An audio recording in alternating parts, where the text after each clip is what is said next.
persekutuan pada pagi hari ini.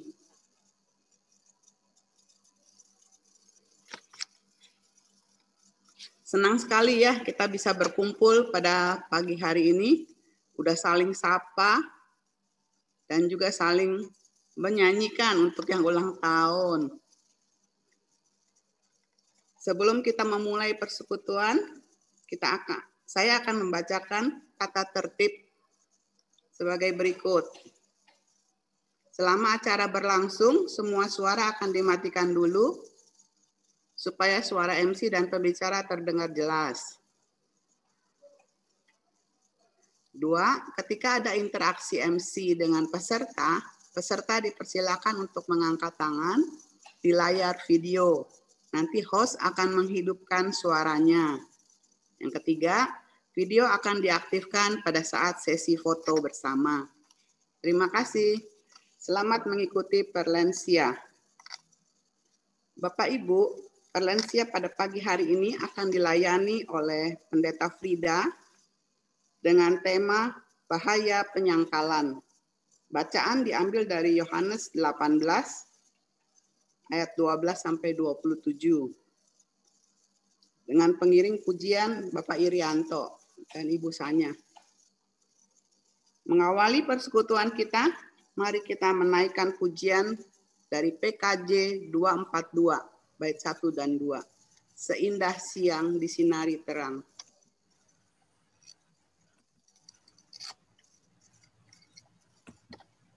Bapak Ibu, tadi sukacitanya sudah luar biasa. Sekarang mari kita memuji Tuhan karena kita bisa menikmati hari yang baru, siang yang begitu terang, dan juga petang dengan angin sejuk. Begitulah Tuhan mengasihi kita. Mari kita memuji Tuhan dengan segenap hati kita.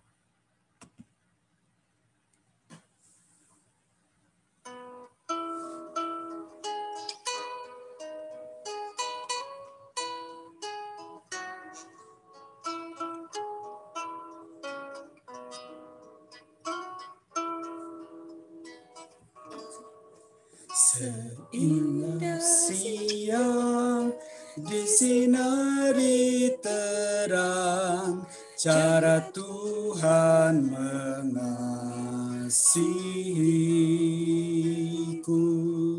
Seindah petang dengan angin sejuk, cara Tuhan mengasihiku. Tuhanku lembut dan penyayang, dan aku mengasihi Dia. Kasih-Nya besar, agung dan mulia, cara Tuhan mengasihiku.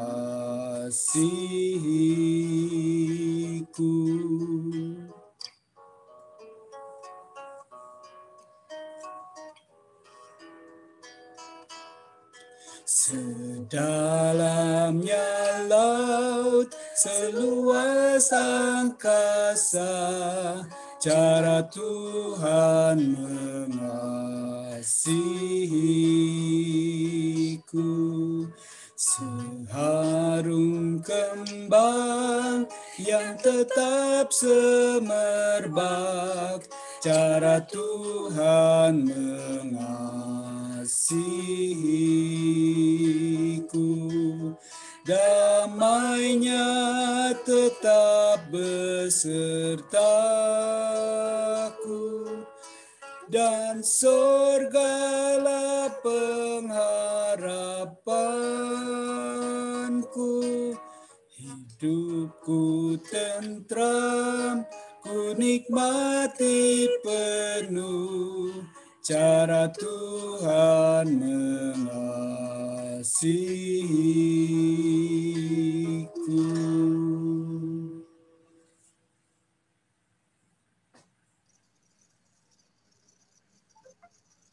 Tuhan Bapa kami yang di surga, terima kasih Tuhan kalau kami boleh berkumpul pada saat ini. Terima kasih untuk setiap berkat yang boleh kami terima sampai hari ini.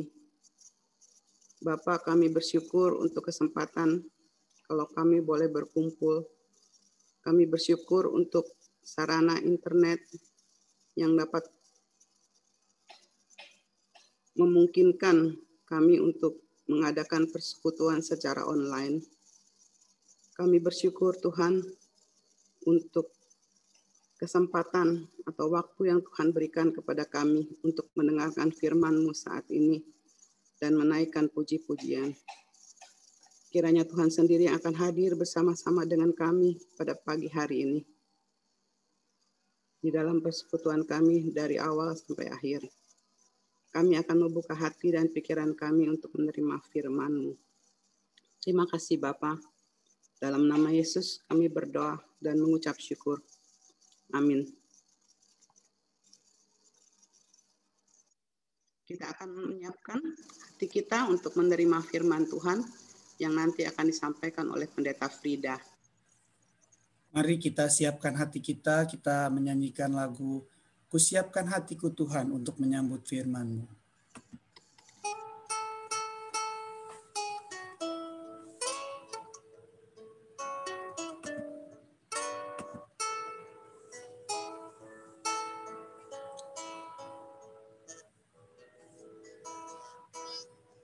Kusiapkan hatiku Tuhan menyambut firman-Mu saat ini.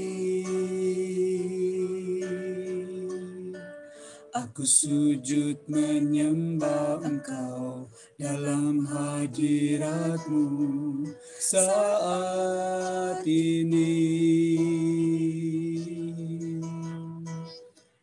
Curahkanlah pengurapan-Mu kepada umat-Mu saat ini. Kusiapkan hatiku Tuhan mendengar firman-Mu.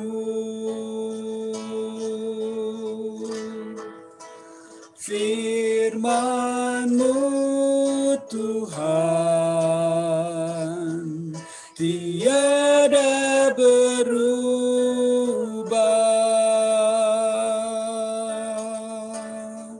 sejak semulanya dan selama-lamanya tiada berubah.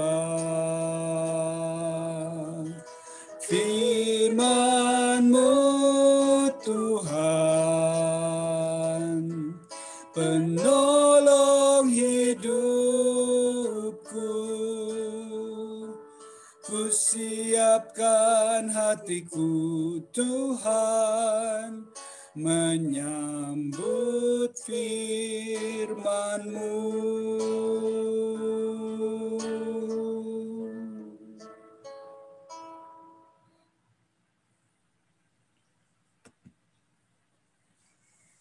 Baik, Opa Oma dan Bapak Ibu semua yang dikasihi Tuhan dan yang saya kasihi, kita akan bersama-sama menyiapkan hati kita untuk menyambut firman Tuhan yang terambil dari Yohanes 18 ayat 12-27.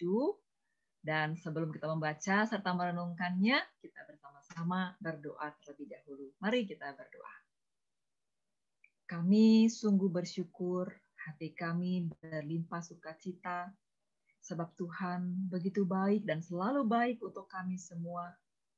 Kami boleh saling menyapa, kami boleh berdoa, kami boleh memuji nama Tuhan, dan saat ini kami juga boleh disapa oleh Tuhan lewat sabda-Mu. Maka berkat-Mu biarlah turun atas kami semua oleh Roh-Mu yang kudus, agar kami dapat menyambut firman-Mu dengan penuh sukacita, kami dapat mengertinya dan melakukannya dalam kehidupan kami setiap hari. Inilah doa kami, dalam nama Yesus kami memohon. Amin. Mari Opa, Oma, dan Bapak Ibu semua kita membaca dari Yohanes 18 ayat 12 sampai 27. yang sudah memegang Alkitab dan sudah membukanya, saya akan bacakan perlahan kepada kita semua ya. Maka pasukan prajurit serta perwiranya dan penjaga-penjaga yang disuruh orang Yahudi itu menangkap Yesus dan membelenggu dia. Lalu mereka membawanya mula-mula kepada Hanas, karena Hanas adalah mertua Kayafas, yang pada tahun itu menjadi imam besar. Dan Kayafaslah yang telah menasihatkan orang-orang Yahudi, adalah lebih berguna jika satu orang mati untuk seluruh bangsa. Simon Petrus dan seorang murid lain mengikuti Yesus. Murid itu mengenal imam besar dan ia masuk bersama-sama dengan Yesus ke halaman istana imam besar. Tetapi Petrus tinggal di luar dekat pintu. Maka murid lain tadi yang mengenal imam besar kembali keluar, bercakap-cakap dengan perempuan penjaga pintu, lalu membawa Petrus masuk. Maka kata hamba perempuan penjaga pintu kepada Petrus, "Bukankah engkau juga murid orang itu?" Jawab Petrus, "Bukan." Sementara itu, hamba-hamba dan penjaga-penjaga bait Allah telah memasang api arang, sebab hawa dingin waktu itu, dan mereka berdiri, berdiam di situ. Juga Petrus berdiri, berdiam bersama-sama dengan mereka. Maka mulailah imam besar menanyai Yesus tentang murid-muridnya dan tentang ajarannya. Jawab Yesus kepadanya, "Aku berbicara terus terang kepada dunia. Aku selalu mengajar di rumah-rumah ibadat dan di bait Allah, tempat semua orang Yahudi berkumpul. Aku tidak pernah berbicara sembunyi-sembunyi. Mengapakah engkau menanyai aku? Tanyailah mereka yang telah mendengar apa yang kukatakan kepada mereka. Sungguh mereka tahu apa yang telah kukatakan."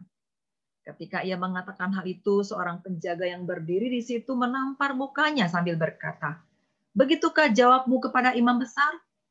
Jawab Yesus kepadanya, "Jikalau kataku itu salah, tunjukkanlah salahnya.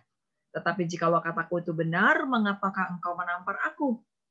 Maka Hanas mengirim dia terbelenggu kepada Kayafas, imam besar itu. Simon Petrus masih berdiri, berdiam. Kata orang-orang di situ kepadanya, "Bukankah engkau juga seorang muridnya?" Ia menyangkalnya, katanya, "Bukan."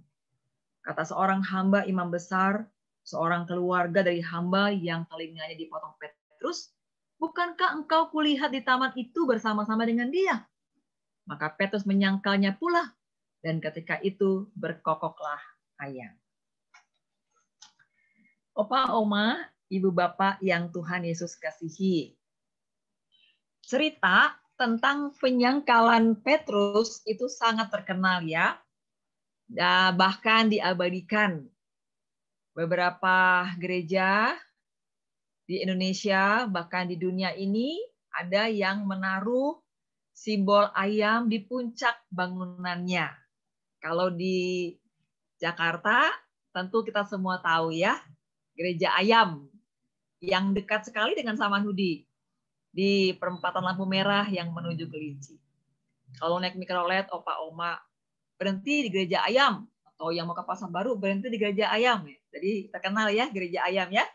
Nah, itu adalah salah satu gereja yang menaruh ayam di puncak bangunan untuk mengingatkan semua yang melihat, terutama umat Kristen ya, tentang peristiwa penyangkalan Petrus.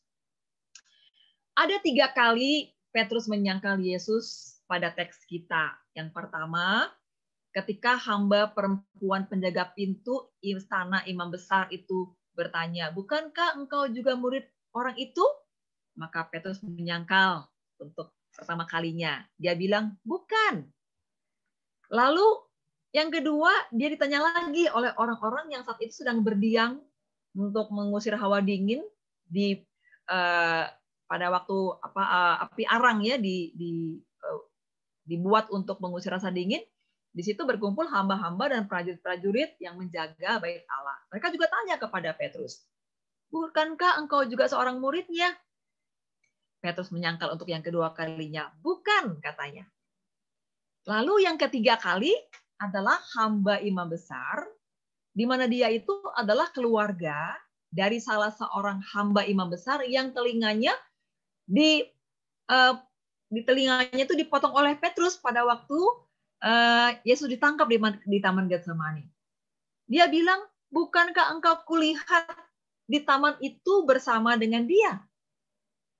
Tetapi Petrus menyangkalnya juga dan mengatakan bukan. Dan saat itulah ayam berkokok. Opa, oma, dan ibu bapak semua, apa yang terjadi? Kenapa Petrus menyangkal? Padahal sudah jelas-jelas ia murid Yesus. Semua orang juga tahu. Karena selama 3 tahun, Petrus selalu bersama-sama dengan Yesus. Kemanapun Yesus pergi, Petrus selalu ikut. Jadi tentu saja orang juga tahu bahwa ia adalah murid Yesus. Tetapi kenapa Petrus sampai menyangkal Yesus? Kalau Yesus ketika ditanya oleh imam besar, ya tidak menyangkal apa-apa ya. Ia berkata jujur, menyatakan apa adanya tentang ajarannya, tentang murid-muridnya. Bahkan dia menantang imam besar mengatakan, tanyalah kepada orang-orang yang mendengarkan aku. Bahwa apa yang aku katakan itu adalah benar. Tetapi Petrus dalam hal ini justru mengambil sikap menyangkal Yesus. Kenapa? Menarik ya. Kenapa Petrus menyangkal Yesus? Jawabannya adalah karena Petrus takut. Rasa takut yang dimiliki Petrus itu sangat besar. Seperti juga yang dialami oleh para murid lain. Mereka takut dan melarikan diri. Petrus takut, tetapi ia masih terus berusaha untuk dekat dengan posisi Yesus. Ia mengikuti Yesus dari jarak tertentu. Ia bersama dengan seorang murid lain ya, yang tadi dikatakan dalam teks kita mengenal imam besar. Karena takutlah, Petrus menyangkal Yesus. Rasa takut dalam dirinya menyebabkan Petrus menyangkal Yesus. Nah, lebih tepatnya, Opa, Oma, dan Bapak Ibu semua, rasa takut Petrus sedemikian amat sangat besar. Amat sangat takut pisan. Nah, gitu ya, kalau orang sudah bilang ya. Sehingga melampaui atau melewati keyakinannya kepada Yesus. Dan ini bukan pertama kali Petrus merasa takut ya. Ia pernah juga merasa takut. Kalau Opa, Oma, Bapak, Ibu ingat pada cerita Petrus berjalan di atas air ya. Dalam Matius 14 ayat 28-30. Saya ingatkan ceritanya seperti ini. Lalu Petrus berseru dan menjawab dia, Tuhan, apabila engkau itu, suruhlah aku datang kepadamu berjalan di atas air. Kata Yesus, datanglah. Maka Petrus turun dari perahu dan berjalan di atas air mendapatkan Yesus. Tetapi ketika dirasanya tiupan angin, takutlah ia dan mulai tenggelam. Lalu berteriak, Tuhan, tolonglah aku. Jadi cerita soal takutnya Petrus ini juga diungkapkan pada peristiwa sebelumnya. Ya, Petrus pernah merasa takut juga pada ketika yang lain. Nah, apa yang dapat kita lihat dari cerita tentang Petrus dan tentang rasa takutnya? Bahwa takut itu bisa dialami oleh siapa saja, termasuk murid-murid Yesus. Bahkan Yesus pernah juga merasakan gentar di hatinya ketika ia berdoa di Taman Getsemani. Itu berarti takut itu adalah perasaan yang bisa dialami oleh semua orang tanpa terkecuali. Selama namanya manusia, orang bisa merasa takut. Kalau saya tanya opa, oma, ibu, bapak, semua pasti pernah merasa takut, bukan? Takut adalah perasaan yang normal, yang biasa, yang semua orang bisa mengalaminya. Sama juga seperti perasaan lainnya, ya misalnya rasa senang, rasa gembira, rasa sedih, kecewa, kesepian, gitu ya. Rasa takut juga adalah salah satu bagian rasa di samping rasa-rasa yang lain yang ada dalam diri kita sebagai manusia. Nah, oma, opa, dan bapak ibu semua, rasa takut memang bisa berakibat buruk, bahaya, ya. Seperti yang terjadi pada Petrus. Rasa takut membuatnya jadi menyangkal Yesus, yang adalah guru dan Tuhan, yang adalah Mesias, yang sebetulnya sangat dikasih oleh Petrus. Nah, opa, oma, dan ibu bapak sekalian, dalam kehidupan kita banyak sekali rasa takut yang juga berdampak buruk, bahkan dapat hal-hal yang bertentangan dengan iman kita. Misalnya hal yang sederhana, karena takut lapar jadinya mencuri, ya. Karena takut miskin jadinya korupsi. Bahkan sampai ada yang takut miskin lalu pergi ke Gunung Kawi, kan gitu ya. Karena takut disaingi jadinya menjatuhkan orang lain atau menyingkirkan mereka. Karena takut ketahuan jadinya berbohong. Takut kalah jadinya curang. Dan banyak lagi contoh-contoh lain yang bisa kita sebut. Bahwa rasa takut itu bisa mendorong seseorang melakukan tindakan-tindakan yang berakibat buruk. Termasuk juga lakukan tindakan-tindakan yang sebetulnya bertentangan dengan kehendak Tuhan dan berarti sama juga dengan menyangkal Tuhan. Sebagian akibat rasa takut itu adalah kita melakukan hal-hal yang bertentangan dengan iman kita. Yang artinya sama juga dengan menyangkal Yesus. Melakukan hal-hal yang bertentangan dengan kehendak Yesus. Tadi ya, karena takut misalnya, takut tidak sembuh nih, sakit, terus karena takut nggak sembuh, ya akhirnya pergi ke dukun, pergi ke orang pintar. Tentu itu bertentangan dengan kehendak Yesus. Itu juga adalah contoh menyangkal Yesus. Takut miskin tadi ya, orang pergi ke Gunung Kawi. Nanya kepada orang pintar, mencari kekuatan-kekuatan dari dunia ini untuk bisa mendapatkan yang diinginkan. Itu juga bertentangan dengan kehendak Yesus. Artinya sama juga dengan menyangkal Yesus. Tetapi memang tidak semua rasa takut itu berakibat buruk. Rasa takut juga bisa berdampak positif. Ya, bagus juga misalnya. Karena takut sakit, maka kita jaga hidup kita. Jaga pola hidup kita, jaga pola makan kita, jaga pola pikir kita. Kalau kita salah berpikir, bisa sakit. Ya, salah makan, bisa sakit. Ya, cukup kurang istirahat, bisa sakit. Nah, karena takut sakit, maka kita mencegahnya dengan menjaga hidup kita. Takut sakit, jadi jadi rajin olahraga gitu ya, jalan pagi misalnya dan sebagainya. Takut terlambat, maka kita akan tidur yang cukup, tidur lebih awal dan mungkin kita pasang alarm. Takut miskin, kita bekerja dengan tekun, kita berusaha dengan sungguh-sungguh ya. Takut ketahuan, maka gimana? Kita tidak mau sembunyi-sembunyi supaya nggak harus ketahuan, kecuali kita main petak umpet ya sama cucu ya. Main petak umpet sama cucu emang harus sembunyi dan nggak boleh ketahuan. Kalau ketahuan berarti kita kalah ya. Tapi selain main petak umpet, yang lain kita harus apa adanya, harus jujur. Takut kalau kita takut kehabisan uang, kita menabung, kita menyimpan uang, kita kelola uang dengan baik gitu ya. Jadi rasa takut itu bisa juga menjadi hal yang baik atau positif, tergantung bagaimana kita menyikapinya.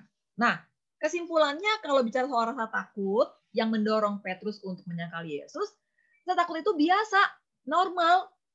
Semua itu bisa terjadi kepada siapa saja. Jadi, rasa takut itu boleh kita terima untuk kemudian kita kendalikan. Nah, ini dia ya, ini kuncinya. Kita masih mengendalikan, kita masih mengatur rasa takut kita supaya jangan kita kemudian melakukan hal-hal yang buruk, ya, yang negatif, dan kemudian pada ujung-ujungnya justru menjadi penyangkalan iman kita kepada Tuhan. Supaya ketakutan itu tidak merugikan kita atau mendorong kita untuk melakukan tindakan-tindakan yang bertentangan dengan iman kita, yang sama artinya dengan menyangkal Yesus, maka kita harus kendalikan. Ketakutan harus kita kendalikan di bawah kasih dan kuasa Tuhan Yesus. Dan mendekatkan diri kita kepada Tuhan. Misalnya, Tuhan saya takut, tolonglah saya. Setelah kita berkata kepada Tuhan kita takut, kita berdoa, lalu kita bersabar. Dan kita menantikan pertolongan Tuhan. Kadang-kadang kita sering tidak sabar ya, Opa, Oma, Bapak, Ibu. Kadang tanpa kita sadari, kita nggak sabar. Kita mengatur Tuhan, kita mengatur Tuhan harus begini, harus begitu gitu ya. Kita yang mengendalikan Tuhan, bukan Tuhan yang mengendalikan kita. Karena itu, Ketika kita kemudian tidak sabar lagi, kita cari solusi sendiri, cari jalan keluar sendiri untuk mengatasi masalah kita. Dan akhirnya terjadi adalah kita justru melakukan hal yang buruk, bahkan bertentangan dengan kehendak Tuhan. Ketakutan Petrus melampaui imannya kepada Yesus. Mungkin dia berpikir begini, kalau saya mengaku pasti saya ditangkap. Bisa jadi pikiran Petrus itu benar, tapi bisa juga tidak, bukan? Kalau Petrus dan murid yang lain mau ditangkap, tentu sudah dilakukan di Taman Getsemani. Atau pada saat Petrus memotong telinga salah satu hamba imam besar, maka tentu dia sudah ditangkap. Tetapi nyatanya kan tidak ya. Nah, kita sering sekali mengandalkan pikiran kita, kepintaran kita, padahal kita bisa salah. Dan akibatnya mengambil tindakan yang salah juga. Nah, Opa, Oma, Bapak, Ibu sekalian, seperti saya katakan tadi, rasa takut itu adalah sesuatu yang alami, yang wajar kita alami. Yang penting kita kuasai, kita kendalikan di bawah kuasa dan kasih Kristus. Rasa takut adalah momen kita belajar mengandalkan Tuhan dan menaruh harapan kita kepada Tuhan. Seperti sekarang ini, di masa pandemi kita takut. Takut berjumpa dengan orang, takut dikunjungi orang, ya, takut untuk melakukan suatu aktivitas. Kita takut, ya. Tetapi takut di sini adalah di mana kita belajar untuk mengandalkan Tuhan, menaruh harap kita kepada Tuhan. Kalau kita tidak pernah mengalami masa pandemi ini, mungkin kita selama ini menganggap semua hal kita bisa kendalikan, kita bisa atasi, kita bisa kuasai. Tetapi ternyata tidak ya. Pandemi ini menunjukkan banyak hal yang tidak bisa kita kendalikan dalam hidup, dan karena itu kita belajar untuk kembali mengandalkan Tuhan. Belajar untuk menaruh harap kepada Tuhan, dan tidak hanya mengandalkan kekuatan kita dan semua kemampuan diri kita. Biarlah kita mengandalkan Tuhan dan biar Tuhan bertindak menurut cara dan waktunya Tuhan. Bukan cara kita, bukan waktu kita, tapi cara Tuhan dan waktu Tuhan. Bagian kita di mana? Bagian kita adalah berdoa, berserah, dan melakukan apa yang menjadi bagian kita. Selebihnya Tuhan yang berkarya, menyempurnakan kita. Contoh ya, contoh Opa, Oma, dan Ibu Bapak semua. Misalnya nih kita sakit. Bagian kita apa sih? Pertama tentu kita berdoa. Kita berdoa kepada Tuhan. Kita berserah kepada Tuhan. Dan setelah itu apa? Apa yang kita bisa lakukan? Ikut arahan dokter. Dokter suruh minum obat, kita minum obat dengan teratur, sesuai dengan jam dan waktu yang ditentukan. Dokter suruh kita minum vitamin, makan yang cukup, istirahat yang baik. Kita ikuti apa yang diarahkan oleh dokter. Selain itu juga kita kendalikan atau jaga hati kita supaya tetap gembira. Karena kan kata Amsal, hati yang gembira adalah obat. Jadi obatnya dokter, ditambah obat dari dalam diri kita, hati yang gembira, akan mempercepat proses pemulihan kita. Kalau obat dokter sudah kita minum, ya, tetapi hati kita tidak gembira, nanti lama sembuhnya, ya. Kalau mau sembuhnya cepat, pulihnya cepat, yuk hatinya dibuat gembira, pikirannya dibuat positif, tetap percaya kepada Tuhan, lakukan apa yang dokter katakan, kita yakin dan percaya Tuhan pasti menolong kita, ya. Kita tunggu, kita lihat pertolongan Tuhan, pasti datang tepat pada waktunya. Tuhan tidak pernah terlambat menolong kita. Ingat selalu, apapun ketakutan kita, apapun kekhawatiran kita, apapun masalah kita, saat kita berserah kepada Tuhan, berharap kepada Tuhan, berdoa kepada Tuhan, Tuhan akan menolong kita tepat pada waktunya dan tidak pernah terlambat. Yakin dan percayalah hal itu, ya. Nah, apa ciri atau tanda kita sudah berhasil mengendalikan rasa takut kita di bawah kuasa dan kasih Tuhan? Tandanya adalah hati kita ini nih terasa lega, ya. Ada damai, ada sukacita, dan ada rasa syukur. Karena apa? Karena kita percaya Tuhan pasti melakukan dan memberi yang terbaik kepada kita. Kita percaya hal itu. Nah, bila kita sudah berserah, sudah berdoa, sudah bertindak sesuai iman kita, kita masih belum merasa lega, belum merasakan sukacita, belum merasakan damai sejahtera, belum bersyukur itu adalah berarti kita belum sepenuhnya. Mungkin sudah sebagian, tapi belum sepenuhnya untuk menaruh rasa takut kita itu di bawah kuasa kasih Tuhan.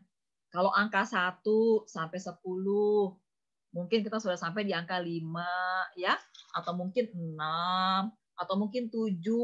Nah, kalau bisa seutuhnya ya, 10-10-nya kita taruh rasa takut kita di bawah kendali kuasa Tuhan.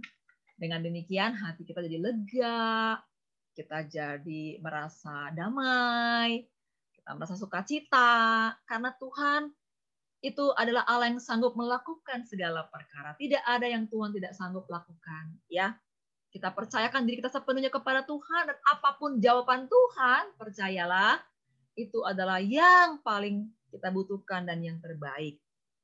Nah, Opa, Oma, Ibu, Bapak sekalian, apa yang terjadi pada Petrus setelah ia menyangkal Yesus? Tentu saja ia menyesal. Tentu saja ia merasa bersalah dan ia menangis. Ya, ia menangis dan ia menyesal, dan inilah sebuah momen di mana akhirnya dia sadar ia itu tidak sehebat yang dia pikirkan. Ketika ia berkata, walau mereka semuanya menyangkal, aku sekali-kali tidak. Saya bacakan ya di dalam Injil Markus, itu diceritakan seperti ini. Lalu Yesus berkata kepada mereka, kamu semua akan tergoncang imanmu, sebab ada tertulis, aku akan memukul gembala dan domba-domba itu akan tercerai-berai. Akan tetapi sesudah aku bangkit, aku akan mendahului kamu ke Galilea. Kata Petrus kepadanya, biarpun mereka semua tergoncang imannya, aku tidak. Lalu kata Yesus kepadanya, aku berkata kepadamu, sesungguhnya pada hari ini, malam ini juga, sebelum ayam berkokok 2 kali, engkau telah menyangkal aku 3 kali. Tetapi dengan lebih bersungguh-sungguh Petrus berkata, sekalipun aku harus mati bersama-sama engkau, aku tidak akan menyangkal engkau.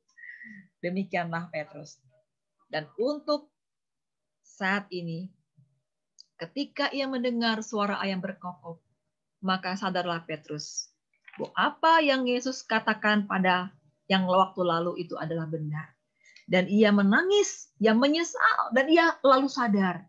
Ia tidaklah sehebat yang ia pikirkan. Ia tidaklah menjadi murid yang paling menonjol di antara yang lain. Ia bukanlah orang yang kuat. Ia juga lemah.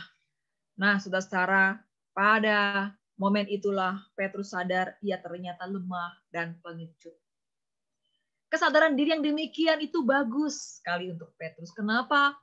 Untuk membawa Petrus pada penyerahan diri yang lebih sungguh-sungguh lagi kepada Tuhan. Tidak lagi mengandalkan semangatnya, nggak mengandalkan kekuatannya, nggak menganggap diri hebat. Tetapi ia menjadi orang yang jujur, rendah hati di hadapan Tuhan, dan lebih mengandalkan Tuhan dalam segala sesuatu. Yesus tahu Petrus akan menyangkal Yesus, dan Yesus tahu juga bahwa Petrus akan sangat menyesal. Bahkan Yesus tahu bahwa Petrus sangat-sangat mengasihi Yesus. Sebetulnya ia tidak ingin menyangkal, tapi rasa takutnya melampaui kasihnya kepada Tuhan. Karena itulah, untuk menolong Petrus, Yesus memulihkan Petrus sesudah kebangkitannya. Ia berkata, Petrus, Simon, apakah engkau mengasihi aku? Sampai 3 kali Yesus bertanya kepada Simon Petrus, dan Simon Petrus menjawab, ya Tuhan, engkau tahu bahwa aku mengasihi engkau. Dan kata Yesus, gembalakanlah domba-dombaku. Opa, Oma, dan Ibu Bapak sekalian, apa dampak dari pengampunan Yesus kepada Petrus? Petrus berubah menjadi pemberani sejati. Ya, dia jadi pemberani sejati, siap mengaku dan menyatakan bahwa dia murid Yesus ke seluruh dunia, kepada siapa saja dengan segala resiko dan konsekuensinya. Walaupun resikonya, konsekuensinya berat, Petrus berani untuk melakukannya. Petrus berani menyatakan kepada semua orang bahwa ia adalah murid Yesus dan pengikut Yesus. Bayangkan, dalam Kisah Rasul 3, Petrus itu berani bicara di depan semua orang Yahudi dan orang-orang atau penduduk Yerusalem. Bahkan sampai ribuan orang lalu bertobat dan memberi diri dibaptis. Dia berani berkhotbah dan mengatakan Yesus itu adalah Tuhan dan Mesias. Bahkan Ibu, Bapak, Opa, Oma semua, Petrus berani menanggung konsekuensi dari semua pekerjaan pemberitaan Injilnya. Catatan sejarah mencatat bahwa Petrus disalibkan lebih berat dari Yesus. Disalib secara terbalik. Itu adalah bagian dari keberanian Petrus untuk menerima semua resiko dan konsekuensi dari pemberitaan Injilnya. Nah, itulah yang terjadi ketika Petrus menaruh rasa takutnya di bawah kendali kuasa kasih Kristus. Ia menjadi berani, bahkan berani menanggung semua resiko dan konsekuensinya. Opa, oma, dan ibu bapak semua, itulah juga yang akan terjadi ketika kita semua menaruh semua rasa-rasa dalam diri kita, rasa apapun itu. Rasa takutkah, rasa sedihkah, rasa kecewakah, rasa putus asakah, rasa hilang harapankah kepada kuasa kasih Kristus. Ketika kita melakukannya, maka kita akan beroleh keberanian dan sukacita dalam hidup kita. Opa, oma, dan kita semuanya di Zoom ini, tidak ada yang tidak punya rasa takut. Tidak ada yang tidak punya rasa khawatir. Tidak ada yang tidak punya rasa kecewa, susah, sedih, hilang harapan, putus asa. Kita semua bisa mengalami semua itu. Dan karena itu, marilah kita belajar dari Petrus. Jangan biarkan semua rasa itu mengendalikan kita. Tapi taruhlah semua rasa itu di bawah kendali kuasa dan kasih Kristus. Dan biarkanlah kuasa Tuhan yang mengatasi dan mengendalikan semua ketakutan kita, kekhawatiran kita, kesedihan kita, kekecewaan kita. Taruhlah dan tempatkanlah semua rasa itu dalam tangan Tuhan lewat doa kita dan lewat penyerahan diri kita. Selanjutnya, tetaplah jalani hidup sebagai anak Tuhan yang taat dan setia dengan rasa syukur, rasa damai, dan sukacita. Kalau itu yang kita lakukan, maka hati jadi gembira, makan jadi enak, tidur jadi nyenyak, kerja jadi semangat, hidup jadi berkat. Nah, semangat ya opa-opa, opa-oma, dan semua bapak ibu. Semangat kita semua dan Tuhan pasti memberkati kita. Amin. Terima kasih kepada Pendeta Frida yang sudah menyampaikan firman Tuhan. Biarlah itu kita dapat melakukannya dalam kehidupan kita hari lepas hari. Bapak, Ibu, Oma, Opa, kini tibalah pada saatnya kita untuk foto bersama. Mari kita buka video kita. Arman yang akan menolong dalam sesi foto ini.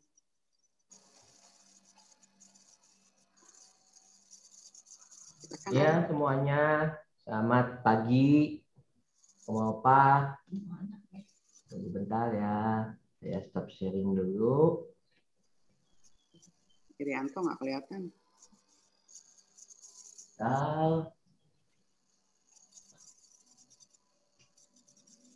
Sudah semua?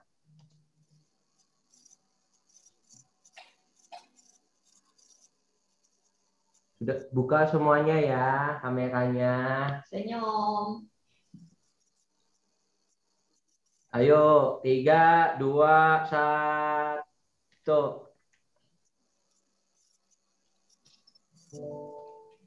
Oke, sekali lagi ya di page kedua. 3, 2, 1.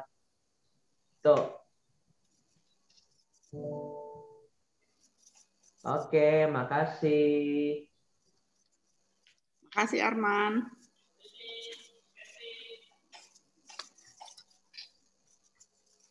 Untuk mengakhiri persekutuan kita, marilah kita akan naikkan pujian dari nomor PKJ nomor 282.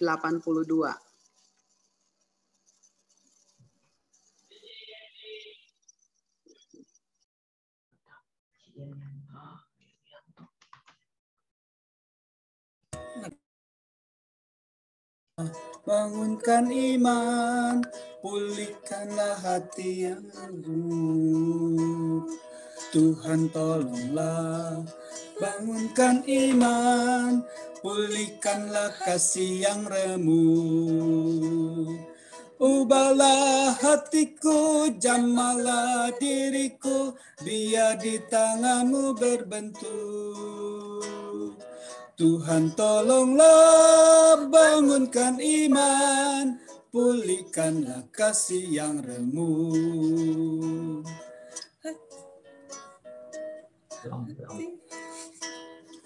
Hati bersujud, jiwa menyembah, hidupku masyurkan kasih-Mu. Hati bersujud, jiwa menyembah, hidupku masyurkan kasih-Mu. Karena baktiku, layakkan diriku untuk kemuliaan nama-Mu. Hati bersujud, jiwa menyembah, hidupku masyurkan kasih-Mu.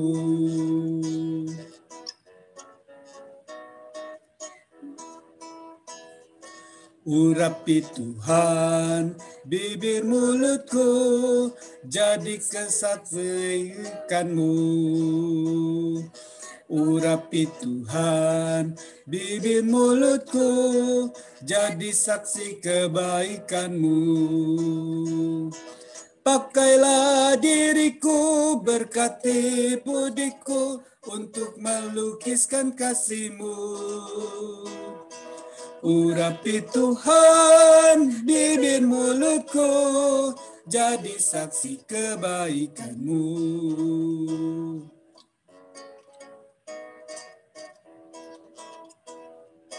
Ku ingin hidup, ku rindu kerja, makin giat dan makin tekun.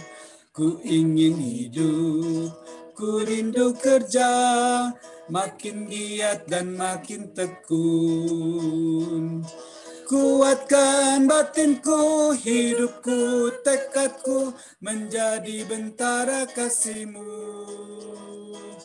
Ku ingin hidup, ku rindu kerja, makin giat dan makin tekun.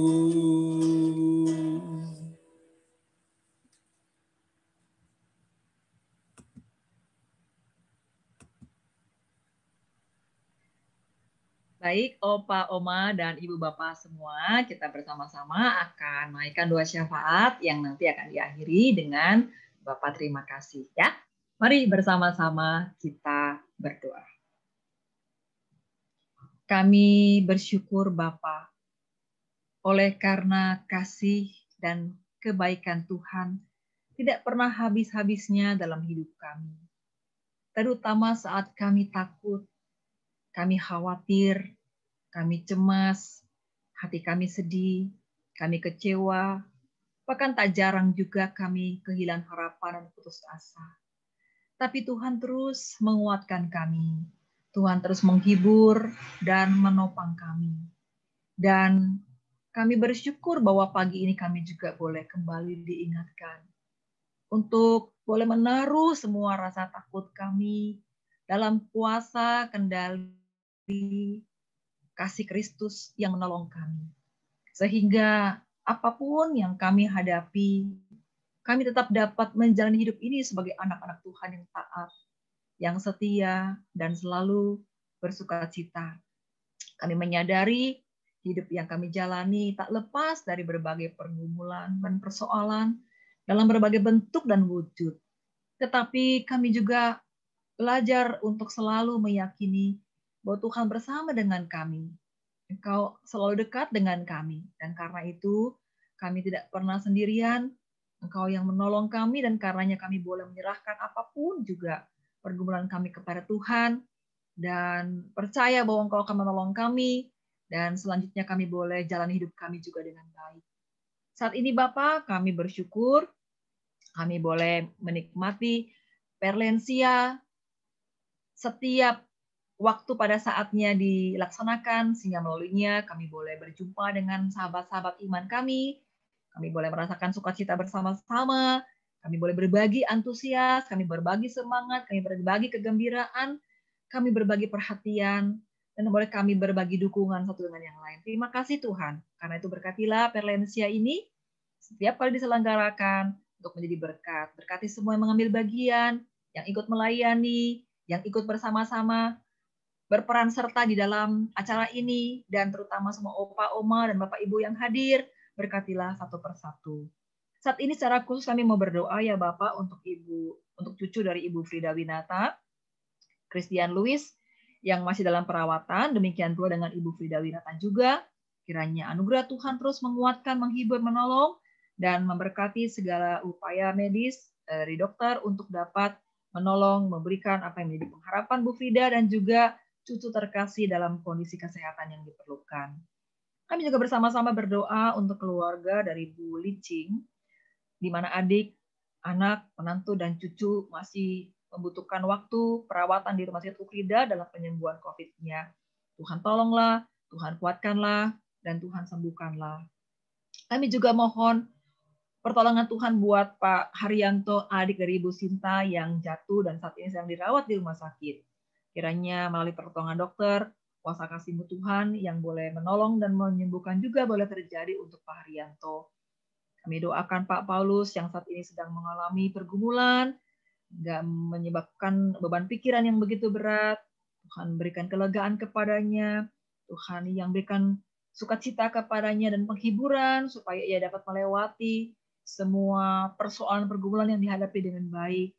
Tuhan yang memberikan kepadanya semua yang ia perlukan untuk dapat mengatasi, menghadapi, dan melewati pergumulannya dengan baik. Kami berdoa untuk Oma Susianti. Berikanlah kesehatan kepadanya, dan Tuhan peliharakan dia di dalam kuat kuasa Roh-Mu yang kudus yang selalu menopangnya. Kami juga berdoa ya Bapak untuk Ibu Leli, Tuhan yang menjaga keluarga ini dari apapun juga, dari segala sesuatu termasuk kuasa-kuasa kegelapan yang mungkin mengganggu. Dialah Tuhan, Roh-Mu yang kudus yang akan melindungi dan menjaga, dan Bu Leli bersama keluarga juga dapat senantiasa menaruh harap dan percaya kepada Tuhan, mengandalkan Tuhan dalam segala sesuatu, dan hikmat daripada Tuhan menolong suami dari Bu Leli untuk dapat menyelesaikan semua masalah, hingga usaha dapat berjalan dengan baik. Kami bersama-sama dengan Ibu Rosita berdoa buat Mariana, untuk Robert Mesak, dan untuk Hani Handayani. Tuhan menolong semua anak-anak ini Tuhan, sehingga mereka boleh maju dalam pekerjaan, dan mampu mewujudkan semua cita-cita dan impian, dalam roh Tuhan yang menuntun dan menolong, dan menjaga mereka juga untuk selalu hidup setia dan takut akan Tuhan. Kami bersama-sama bersyukur untuk Ibu Deborah, yang karena pertolongan Tuhan telah berkumpul kembali bersama-sama dengan Pendeta Henry di Belanda. Mereka dapat selamat dan bersukacita bersama dalam hidup keluarga yang mereka boleh jalani bersama di Belanda. Anugerah kasih Tuhan menyertai mereka dan selalu menolong mereka, baik untuk Pendeta Henry dalam studinya, juga untuk Ibu Deborah bersama Ansel, bersama dengan Aureli. Mereka semua ada di dalam kasih anugerah Tuhan yang selalu menopang. Kami bersukacita, kami bersyukur sekali bersama-sama dengan dua saudara kami yang kami kasihi, Ibu Sandria dan Ibu Mirianti, yang kemarin merayakan ulang tahunnya. Terima kasih Tuhan, Kau berikan kepada mereka waktu, memberikan sukacita, memberikan kesehatan, memberikan kekuatan untuk terus berkarya dan melayani, dan kami sungguh berbahagia mereka bersama dengan kami menjadi bagian keluarga besar GKI Samanhudi. Berkatilah Ibu Sandria dan Ibu Merianti, jika mereka kesehatan, biarlah apa yang menjadi harapan dan impian mereka juga boleh terwujud sesuai dengan kasih dan rancangan Tuhan bagi mereka, dan pakailah mereka dimanapun berada, sehingga menjadi berkat bagi semua orang di sekitar mereka. Terima kasih Bapa. Semua doa syukur kami dan permohonan kami, baik yang sudah kami nyatakan lewat perkataan kami, maupun setiap doa yang kami ungkapkan dari hati kami masing-masing yang terdalam, kami serahkan semuanya hanya kepadamu, di dalam nama Yesus Kristus Tuhan, dan Gembala kami yang baik. Amin. Bapa, terima kasih. Bapa, terima kasih. Bapa di dalam surga, puji terima kasih.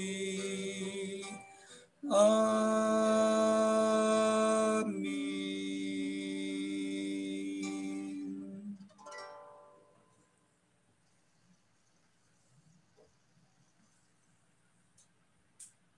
Bapak, Ibu, Oma, Opa, persekutuan kita telah selesai. Kita akan bertemu kembali pada tanggal 12 Juni. Persekutuan kita akan dilayani oleh Pendeta Emeritus Setiawan Utama dengan tema tetap menjadi teladan di zaman edan. Jangan lupa ya, kita kumpul bersama. Tetap semangat, tetap bersyukur. Kita akan menjalani hari-hari di depan yang masih Tuhan berikan kepada kita. Sampai jumpa. Terima kasih untuk Bapak Irianto dan Ibu Sanya, Pendeta Frida, dan semua Bapak Ibu, Oma Opa yang sudah hadir dalam persekutuan pada pagi hari ini. Ya, makasih Tuhan Pendeta memberkati Frida. kita semua. Terima kasih juga untuk semua, untuk Ibu Yani, Terima Irianto, kasih. Kir, Ya. Kisahnya, terima Ya, kasih. makasih Yan. Bless Ya. you all. Terima kasih. Terima kasih semua. Terima kasih. Thank you. Sampai jumpa, tetap Ya. semangat. Bless you all. Dadah. Dadah semuanya. Bye. Bye, Yani. Bye semuanya. Bu Mir, selamat ulang tahun. Bu Mir, selamat ulang tahun. Bu Sandria, Bu Sandria selamat juga. ulang tahun.